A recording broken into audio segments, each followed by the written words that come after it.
কিন্তু বাও এত সিকিউরিটির চোখ ফাঁকি দিয়ে কিভাবে মাল দেশে আনবো? বললো গিয়া রুটি বানাইতে যে হাতে বানিয়ে লেছে ঠোসকা, নাম আমার পুষ্পা। আমার কাছে মাস্টার প্ল্যান আছে। আজকে সেকান্তরে কিন্তু বর্ডার গার্ডে অনেক ফোর্স রাখছে আমাদের পোলাবাহিনীদের ধরার জন্য, কিন্তু শেষ পর্যন্ত ধরতে পারবে না। কিন্তু আজকে কোনো আমাদের বর্ডার গার্ডে কোনো পোলাবাহিনী নিতে না। তাইলে বাও বর্ডার গাড়া রুটি সাপ্লাই দিব। আমার এই ছোটখাটো নাট বল্টুরেই আছে।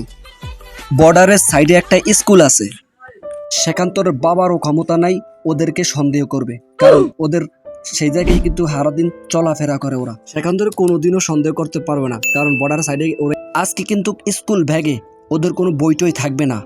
আজকে ওগো ব্যাগে থাকবে ওই বাবুলালের পরোটা। আর এমনি করে দেশের মধ্যে পরোটাগুলো ঢুকাই মুগো মাধ্যমে, তারপরে দেশটার মধ্যে পুরো সিন্ডিকেটের বাজার আমি ধরে দিই পুষ্পা। আরে বাবা আমরা তো পুরাই জিনিয়াস। সেখান্তরে হয়তো জানে না পুষ্পা একটা নাম নয়, পুষ্পা একটা ব্র্যান্ড। আরে বাবা আমরা এত পণ্ডিত করে নিজের গায়ে নিজে থাপড়টা দিলেন কি রে?